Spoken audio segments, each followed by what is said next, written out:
5 match সিরিজের প্রথম টি-20তে আজ মাঠে নামবে বাংলাদেশ এবং জিম্বাবুয়ে। চট্টগ্রামে ম্যাচটি শুরু হবে বাংলাদেশ সময় সন্ধ্যা 6টায়। কাগজে কলমে এই সিরিজটি বাংলাদেশের ওয়ার্ল্ড কাপের প্রস্তুতি মিশন। সিরিজ জিতে সে প্রস্তুতি সারতে চান অধিনায়ক শান্ত। চট্টগ্রাম থেকে ইমু খানের ক্যামেরায় আরও জানাচ্ছেন মাহফুজুল ইসলাম। অনুশীলনে এসে মাহমুদুল্লাহ রিয়াদের সাথে হাতুরুর দীর্ঘ সময় আলাপ। বিষয়বস্তু বোঝা না গেলেও এটা স্পষ্ট, সিনিয়র এই ক্যাম্পেইনারের সাথে সিরিয়াস ক্রিকেটীয় আলাপ সেরেছেন হাতুরু। এরপর রিয়াদ প্যাড আপ করে চলে যান নেটে।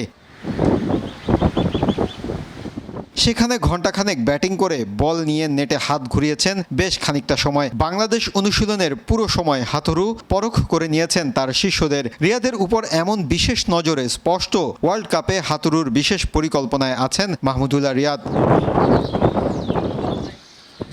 এদিন অনুশীলনে সাইফুদ্দিন নেটে ঘাম ঝরিয়েছেন, ছিলেন বেশ সিরিয়াস। দীর্ঘদিন পর দলে ফিরে কঠিন পরীক্ষার সামনে এই অলরাউন্ডার, কারণ ওয়ার্ল্ড কাপে তার থাকা না থাকা নিয়ে হচ্ছে যত আলোচনা। অলমোস্ট ম্যাক্সিমাম হয়তো এখান থেকেই প্লেয়ারগুলো ওয়ার্ল্ড কাপে যাবে, সবাই যদি সুস্থ থাকে।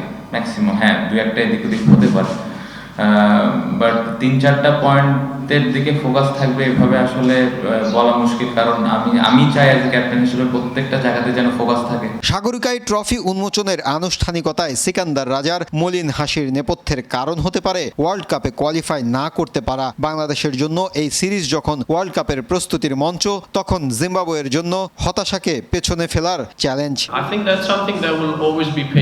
এটা অবশ্যই হতাশার। আমরা বিশ্বকাপে নেই। এই সিরিজ আমাদের জন্য গুরুত্বপূর্ণ, কারণ আমাদের ভবিষ্যৎ প্রজন্মকে ক্রিকেটে রাখতে আমাদের ভালো কিছু করতে হবে। অধিনায়কত্ব শান্তর জন্য নতুন না হলেও বিশ্বকাপে অধিনায়কত্ব করা শান্তর জন্য একটা নতুন কিছু। আর এই নতুন চ্যালেঞ্জটা শুরু হচ্ছে এই সাগরিকায়। শান্তর জন্য এই সিরিজটা বিশেষ গুরুত্বপূর্ণ। চট্টগ্রামের জহুর আহমেদ চৌধুরী স্টেডিয়াম থেকে মাহফুজুল ইসলাম, RTV।